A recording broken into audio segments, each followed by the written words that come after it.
A mão de Rafael tremeu quando fechou os dedos ao redor do pão francês. Não era a primeira vez que ele sentia fome, mas era a primeira vez que a fome o fazia atravessar uma linha que jamais imaginou cruzar. O supermercado Mercado São Jorge, no bairro da Vila Mariana, em São Paulo, estava movimentado naquela tarde de quinta-feira. O barulho dos carrinhos, as conversas dos clientes, a música ambiente tocando baixinho. Tudo parecia normal. Mas para Rafael, aquele momento representava o colapso de tudo o que ele havia construído em seus 32 anos de vida. Ele trabalhava ali havia 4 anos. Repositor de mercadorias. Começava às 5 da manhã, antes mesmo do sol nascer sobre a cidade cinzenta.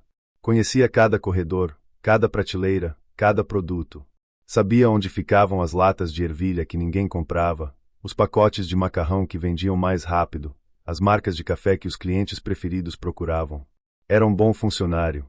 Sempre foi. Pontual, dedicado, educado com todos. Seu supervisor, Maurício Tavares, costumava elogiá-lo nas reuniões da equipe. O Rafael é exemplo, dizia com aquele sorriso falso que parecia colado no rosto. Mas a vida tem dessas ironias cruéis. 3 meses atrás, a mãe de Rafael, Dona Célia, havia sofrido um AVC. A mulher que criou 3 filhos sozinha, que trabalhou como diarista a vida inteira, que nunca pediu nada a ninguém, agora estava acamada, dependendo de remédios caros e cuidados constantes. Rafael era o único filho que ainda morava com ela. Seus irmãos haviam se mudado para outros estados, seguindo suas próprias vidas, suas próprias batalhas. O salário de repositor mal cobria as despesas básicas. Com os remédios, as fraldas geriátricas, a alimentação especial que a mãe precisava, Rafael viu suas economias evaporarem como água no asfalto quente paulistano. Começou a fazer bicos nos finais de semana. Descarregava caminhões, ajudava em mudanças, qualquer coisa que surgisse. Dormia 4 horas por noite. Seus olhos carregavam uma exaustão que ia além do cansaço físico. Era o cansaço de quem está travando uma guerra que parece impossível de vencer. Naquela quinta-feira, fazia 2 dias que ele não comia nada além de café com bolacha, água e sal. Havia gastado seus últimos centavos com o remédio para a pressão da mãe. Ela precisava tomar aquela medicação. Não havia escolha. Rafael podia aguentar a fome. Já tinha aguentado antes. Mas quando o estômago começou a doer, quando a tontura o fez precisar se apoiar em uma das prateleiras, quando sentiu que poderia desmaiar ali mesmo, no meio do corredor de laticínios, algo dentro dele se quebrou. O pão francês custava apenas alguns centavos. Era quase nada. Mas para Rafael, naquele momento, era a diferença entre continuar de pé ou cair. Ele olhou ao redor. A padaria do supermercado ficava próxima à saída.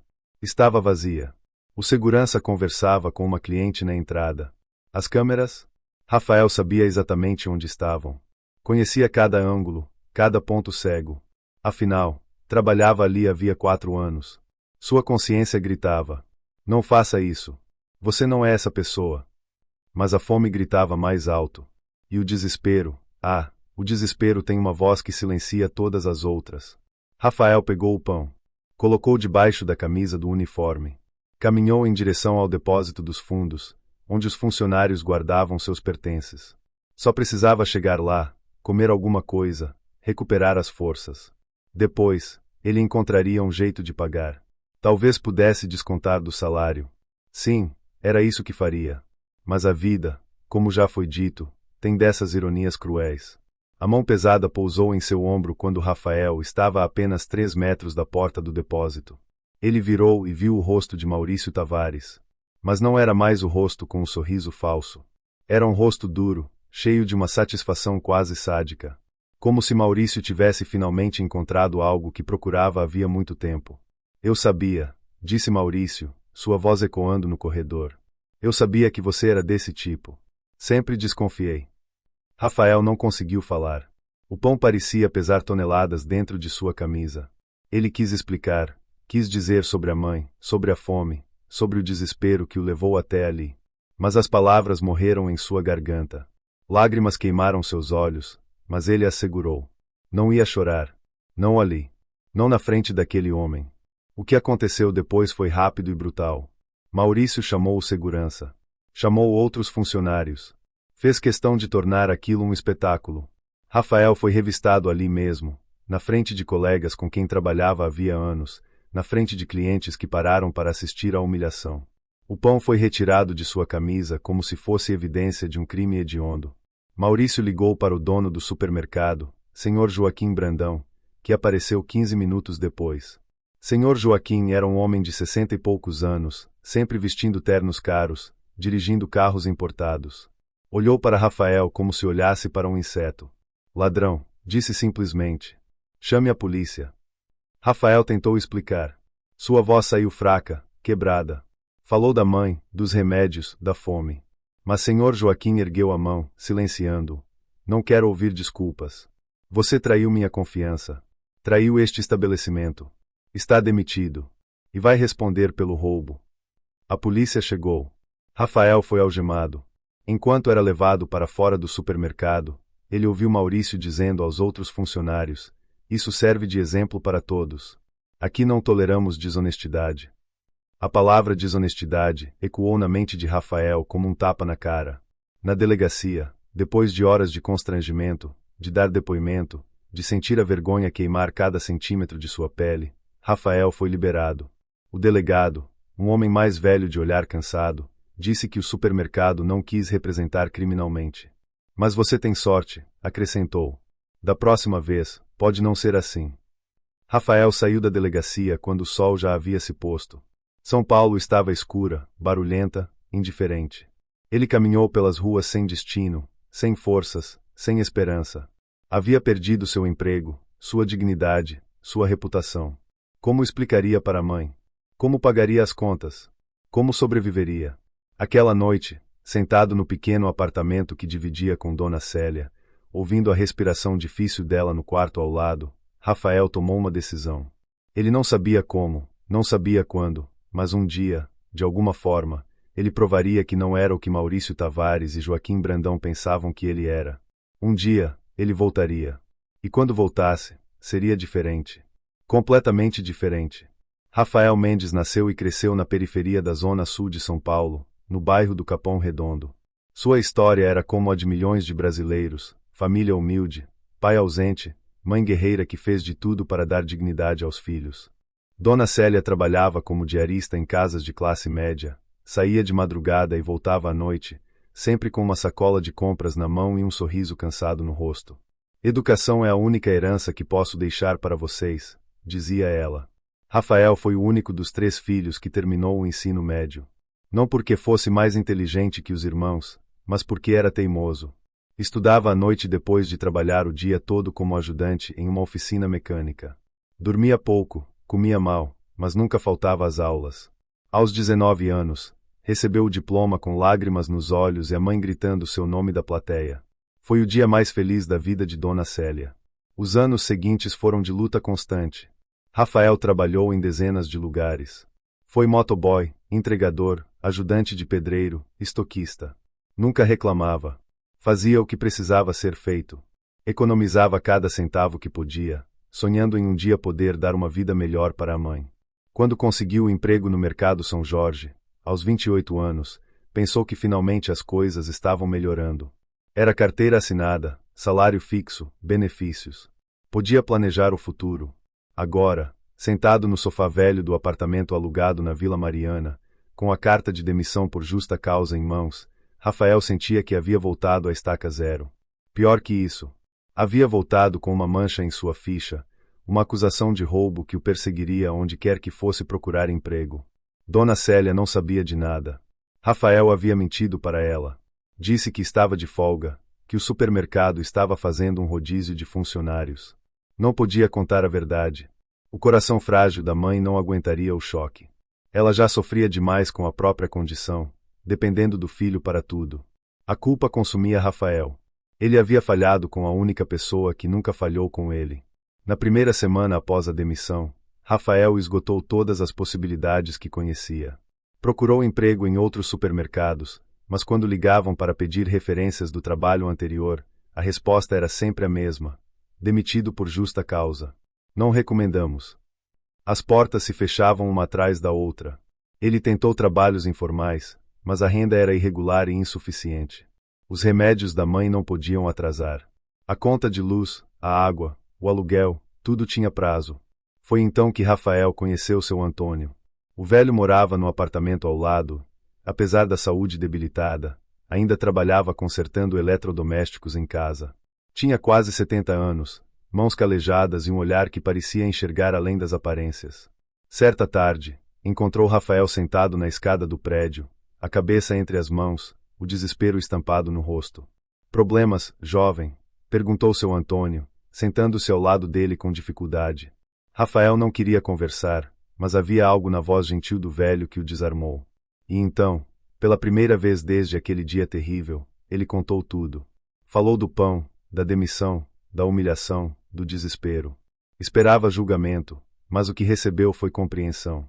Eu já passei fome, disse seu Antônio, olhando para o horizonte. Fome de verdade, aquela que faz você pensar em coisas que nunca imaginou pensar.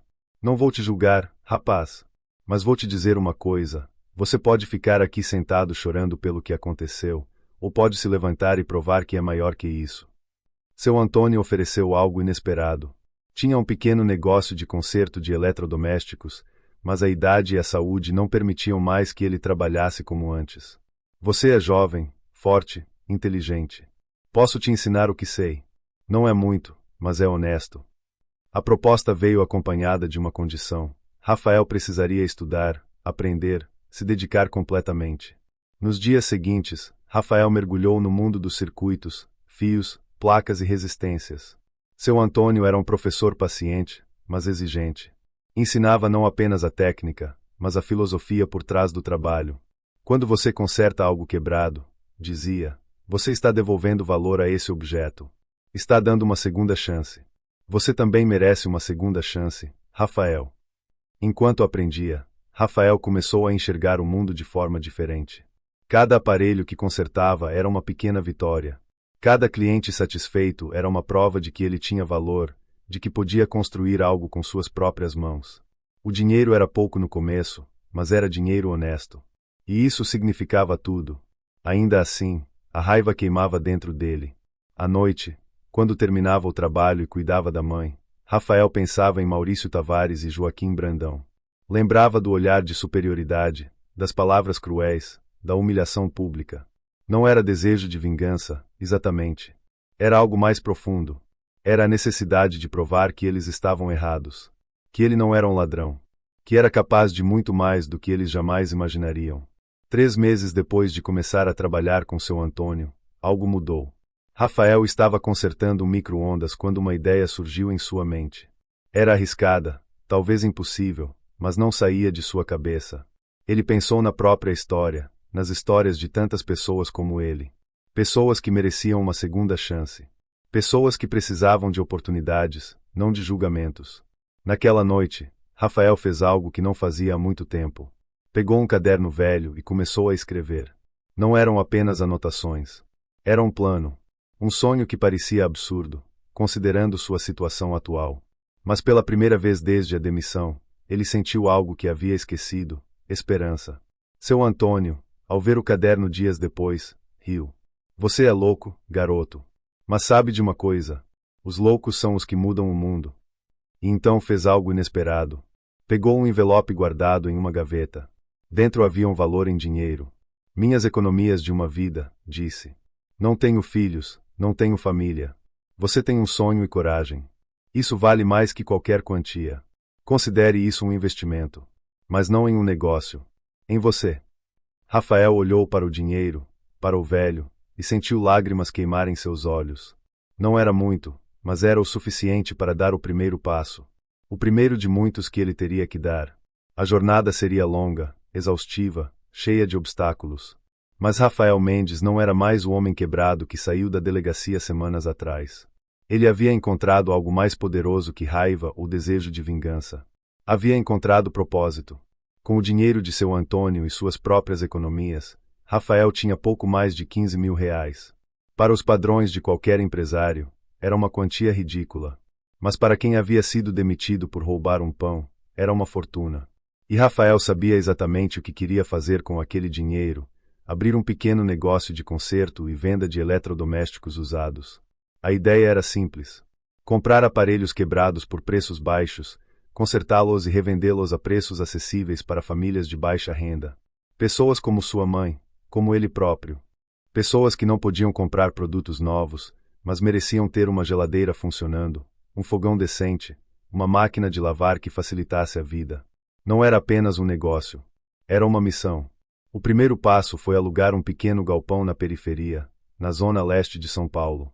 Era um espaço minúsculo, com goteiras no teto e paredes descascadas, mas o aluguel cabia no orçamento apertado.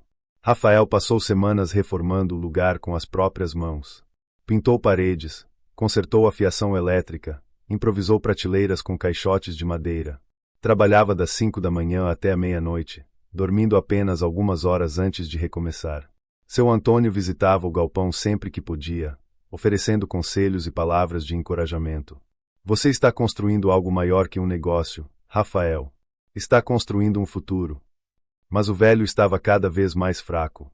A saúde deteriorava rapidamente, e Rafael sabia que não tinha muito tempo com seu mentor. Isso o motivava ainda mais a fazer aquilo dar certo. Quando finalmente abriu as portas da Rafatec Concertos e Eletros, Rafael sentiu uma mistura de orgulho e terror. Orgulho pelo que havia construído do zero. Terror de fracassar. Nos primeiros dias, quase ninguém apareceu. O movimento era tão fraco que ele chegou a pensar que havia cometido um erro terrível. Talvez devesse ter procurado um emprego comum. Talvez estivesse sendo arrogante demais ao achar que podia ser empresário. Mas então, lentamente, as coisas começaram a mudar. Uma senhora trouxe uma geladeira antiga que havia parado de funcionar. Rafael a consertou e cobrou apenas o valor das peças. A mulher ficou tão grata que espalhou a notícia pelo bairro. Outros clientes começaram a aparecer. Um homem trouxe um fogão, uma jovem mãe trouxe um liquidificador, um senhor aposentado trouxe uma televisão. Cada concerto era feito com dedicação absoluta, como se fosse o mais importante do mundo. Rafael descobriu que tinha talento para lidar com pessoas. Ouvia suas histórias, entendia suas dificuldades, oferecia soluções honestas. Nunca mentia sobre o estado de um aparelho. Se algo não tinha conserto, dizia claramente. Se podia fazer mais barato, fazia. A honestidade, ironicamente, tornou-se sua melhor propaganda. Em um mundo cheio de golpes e promessas vazias, Rafael era alguém em quem as pessoas podiam confiar. Mas a realidade financeira era brutal.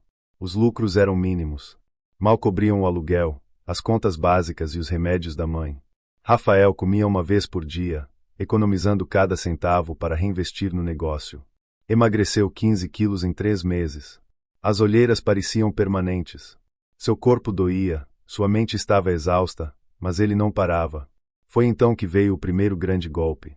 Rafael havia comprado um lote de eletrodomésticos usados de um fornecedor que parecia confiável. Pagou R$ 7.000, praticamente metade de seu capital. Quando os produtos chegaram, descobriu que a maioria estava em condições muito piores do que o anunciado. Alguns eram irreparáveis. Outros exigiriam investimento em peças que custavam mais do que o aparelho valia. Rafael havia sido enganado. A frustração foi devastadora. Ele socou a parede do galpão até os nós dos dedos sangrarem. Chorou de raiva, de impotência, de medo. Havia trabalhado tanto, sacrificado tanto, e agora estava praticamente falido. Pensou em desistir. Pensou que talvez Maurício Tavares e Joaquim Brandão estivessem certos sobre ele. Talvez ele realmente não prestasse para nada. Mas então lembrou das palavras de seu Antônio. Quando você conserta algo quebrado, você está dando uma segunda chance. Rafael olhou para os eletrodomésticos danificados. Eram como ele. Quebrados, descartados, considerados sem valor. Mas ainda tinham potencial. Ainda podiam funcionar. Só precisavam de alguém disposto a investir tempo e esforço neles. Durante 2 semanas, Rafael trabalhou 16 horas por dia desmontando, consertando, improvisando soluções criativas. Usou peças de uns aparelhos para consertar outros. Assistiu dezenas de tutoriais no YouTube, aprendeu técnicas novas, testou abordagens diferentes. E lentamente, milagrosamente, conseguiu recuperar a maior parte do lote. Não seria lucrativo, mas pelo menos não seria prejuízo total. A experiência o ensinou algo valioso, nunca mais confiar cegamente. Ele precisava verificar pessoalmente cada produto antes de comprar. Precisava construir relacionamentos sólidos com fornecedores. Precisava ser mais esperto, mais cuidadoso. Cada falha era uma lição. Cada obstáculo era uma oportunidade de crescer. Mas o maior desafio ainda estava por vir. Dona Célia teve uma crise. Uma infecção grave que exigiu internação hospitalar imediata. O plano de saúde básico não cobria o tratamento completo. Rafael precisava de dinheiro. Muito dinheiro. E rápido. Foi quando surgiu uma proposta tentadora. Um cliente ofereceu comprar o negócio de Rafael por R$ 20.000. Era mais do que ele havia investido. Poderia pagar o tratamento da mãe e ainda sobrar alguma coisa. Seria o fim do sonho, mas salvaria a vida dela. O que importava mais? O orgulho ou a mãe? Rafael passou a noite em claro, dividido entre a decisão mais difícil de sua vida. Ao amanhecer, visitou a mãe no hospital. Dona Célia estava fraca, mas consciente. Segurou a mão do filho e disse: "Não desiste, meu filho. Você nasceu para fazer coisas grandes. Eu sempre soube." Aquelas palavras mudaram tudo. Rafael recusou a oferta. Em vez disso, fez algo ousado. Pegou emprestado de agiotas. Sabia o risco, sabia que estava se afundando em dívidas perigosas, mas não via alternativa. Pagou o tratamento da mãe e prometeu a si mesmo que encontraria um jeito de sair daquele buraco. E foi nesse momento de desespero absoluto que Rafael teve a ideia que mudaria tudo. Uma ideia audaciosa, arriscada, que ou o colocaria no caminho certo ou o destruiria completamente. Ele olhou para o caderno onde havia escrito seus planos meses atrás. Era hora de pensar maior. Muito maior. A pequena oficina de concertos não era o fim do caminho. Era apenas o começo. Antes de continuarmos esta jornada emocionante, deixe nos comentários de qual cidade você está assistindo. E no final você poderá avaliar esta história de 0 a 10. A dívida com os agiotas era uma guilhotina sobre a cabeça de Rafael. Os juros eram absurdos. As ameaças veladas se tornavam cada vez mais explícitas. Ele tinha 6 meses para pagar R$ 30.000 ou enfrentar consequências que preferiu nem imaginar. O peso dessa pressão o consumia, mas paradoxalmente, também o impulsionava. Não havia mais espaço para medo ou dúvida. Era vencer ou perder tudo. A ideia audaciosa que teve naquela noite de desespero era expandir o negócio de forma radical. Não apenas consertar eletrodomésticos, mas criar um modelo de negócio social. Rafael começou a oferecer produtos com pagamento parcelado sem juros para famílias de baixa renda, algo que nenhum outro estabelecimento na região fazia.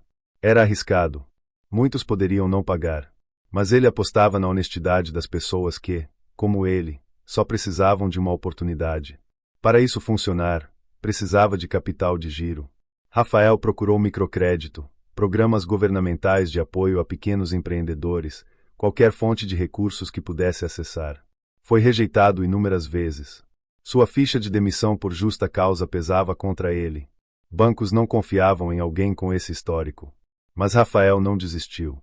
Continuou tentando, refinando sua proposta, melhorando sua apresentação. Finalmente, conseguiu a aprovação de um programa de microcrédito para empreendedores sociais. R$ 50.000. Era pouco para grandes empresários, mas para Rafael era um tesouro.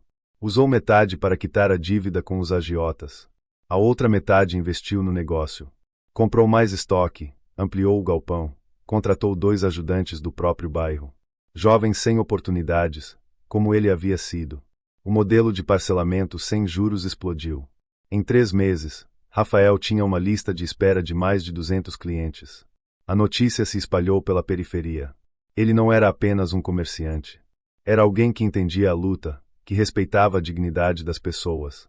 Uma senhora de 60 anos chorou em sua loja ao conseguir comprar uma geladeira pagando R$ 20 por mês.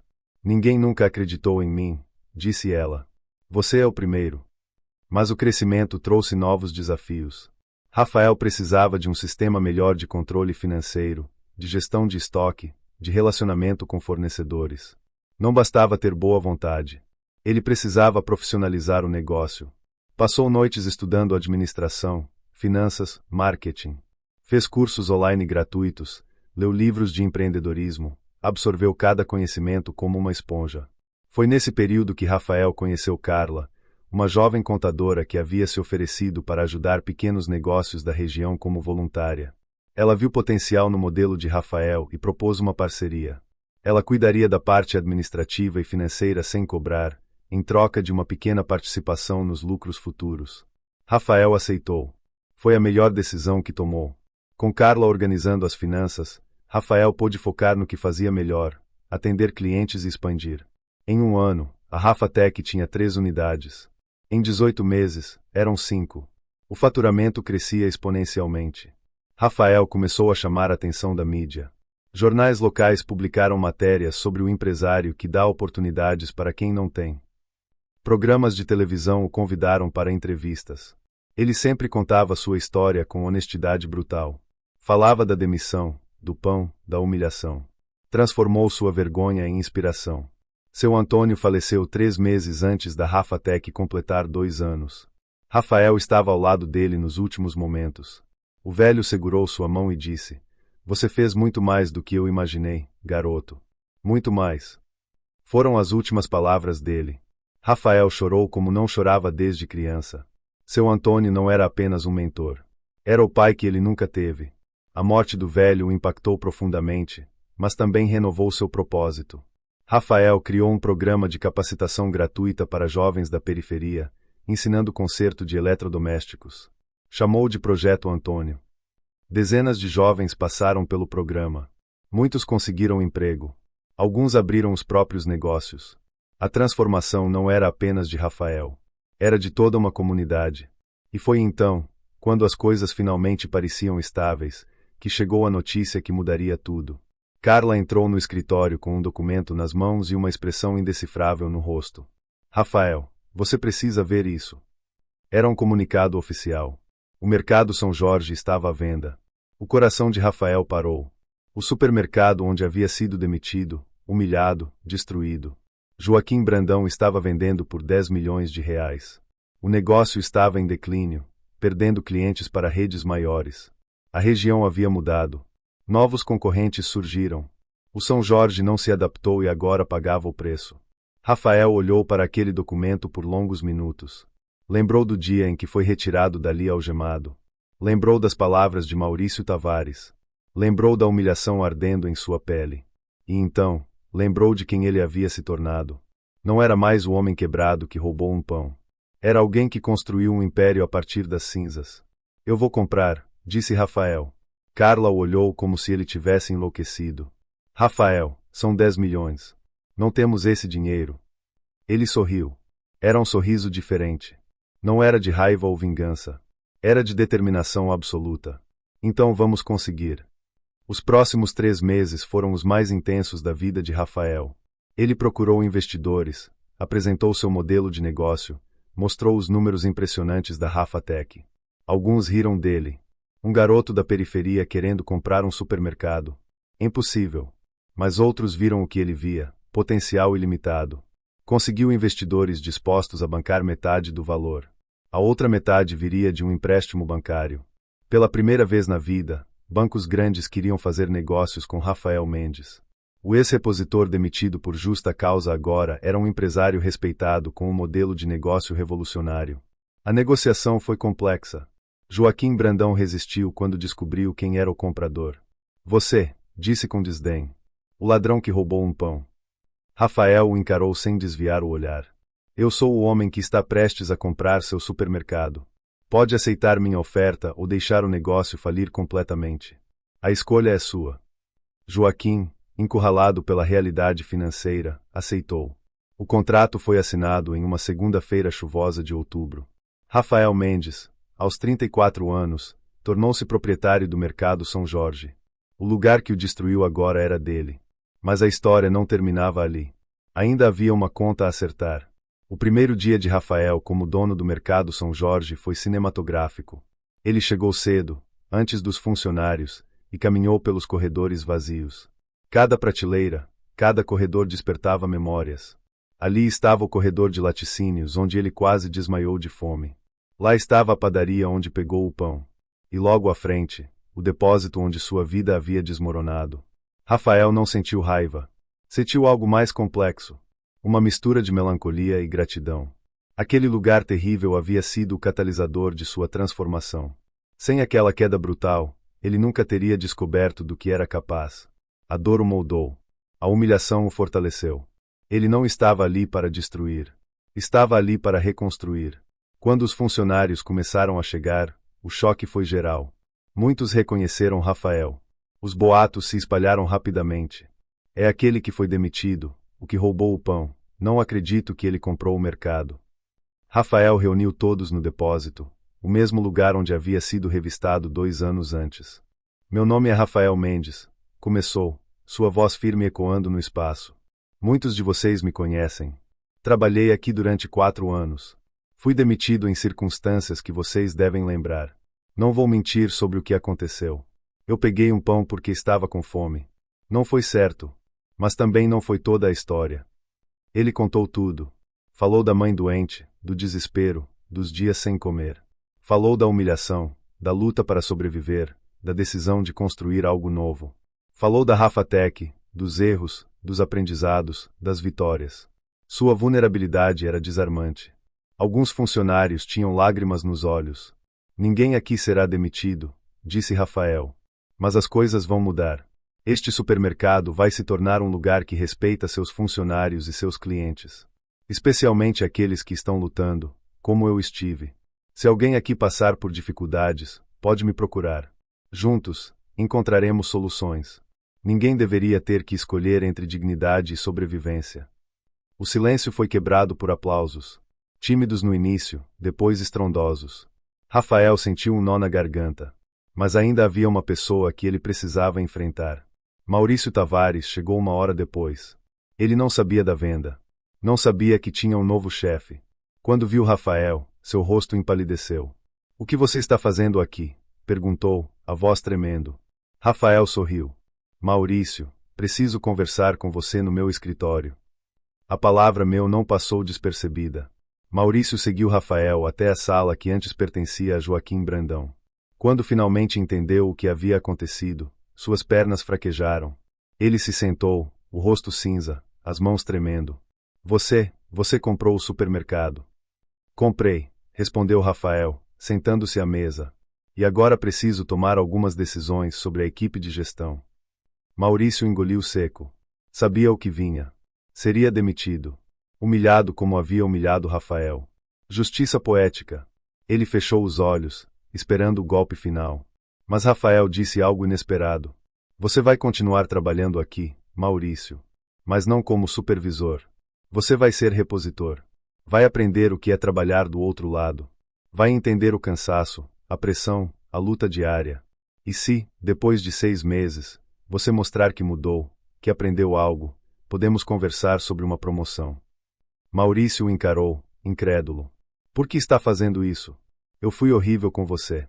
Merecia ser demitido." Rafael se levantou, caminhou até a janela. "Eu poderia fazer isso. Seria fácil. Satisfatório até. Mas não quero ser o tipo de pessoa que você foi comigo. Quero ser alguém que dá segundas chances. Porque alguém me deu uma segunda chance quando eu mais precisava." As lágrimas rolaram pelo rosto de Maurício.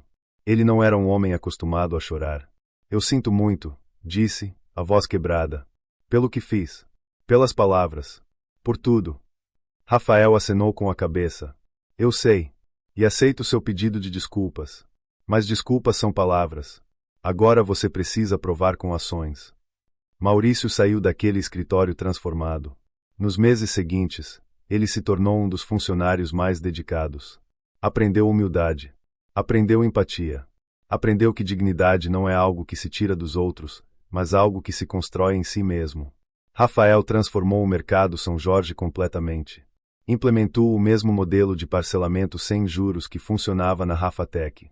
Criou um programa de apoio aos funcionários com dificuldades financeiras.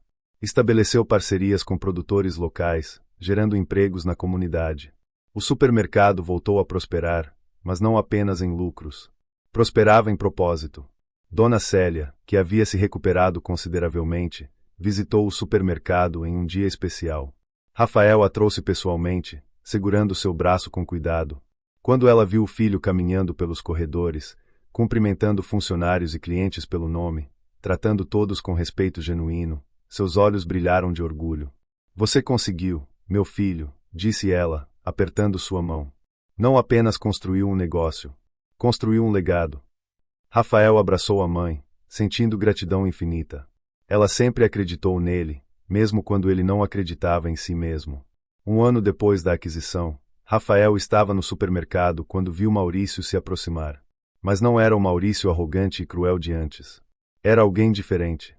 Humilde, trabalhador, transformado. Rafael, preciso falar com você, disse. Quero pedir um emprego. Um emprego de verdade. Quero fazer parte desta mudança que você está criando. Não como supervisor. Como alguém comprometido com sua visão. Rafael sorriu. Lembrou do título que havia imaginado para sua história. Agora você me pede emprego, disse, mas não havia triunfo na voz. Havia compreensão. E sabe de uma coisa, Maurício? Você já está trabalhando aqui. E está fazendo um ótimo trabalho. Quer mais responsabilidade? Então vamos conversar sobre como você pode contribuir ainda mais. Naquela noite, Rafael voltou para casa sentindo uma paz profunda. Ele não havia vencido destruindo seus inimigos. Havia vencido transformando a si mesmo, no processo, transformando também aqueles ao seu redor. O pão que roubou por desespero se tornará o símbolo de uma jornada extraordinária. Da fome à fartura. Da humilhação à dignidade. Do desespero à esperança. O Mercado São Jorge não era mais apenas um supermercado. Era um testemunho vivo de que segundas chances podem mudar destinos. Que o valor de uma pessoa não é definido por seu pior momento, mas por sua capacidade de se levantar dele. E que, às vezes, o caminho mais difícil leva aos destinos mais extraordinários. Agora é com você. Avalie esta história de 0 a 10 nos comentários. Qual foi sua parte favorita da jornada de Rafael? Foi a transformação dele, o momento em que comprou o supermercado, ou quando ofereceu uma segunda chance ao Maurício? Se você gostou desta história inspiradora, não esqueça de deixar seu like e se inscrever no canal. Ativar o sininho para não perder nenhuma história emocionante. Você já passou por alguma situação de injustiça que depois se transformou em crescimento? Compartilhe sua experiência nos comentários. Sua história pode inspirar outras pessoas. Do fundo do coração, obrigado por acompanhar a jornada de Rafael até aqui. Lembre-se, não importa quão difícil seja o momento que você está vivendo, sempre há espaço para recomeçar. Sua história ainda está sendo escrita. E como Rafael provou, os finais mais extraordinários nascem dos começos mais improváveis. Até a próxima história.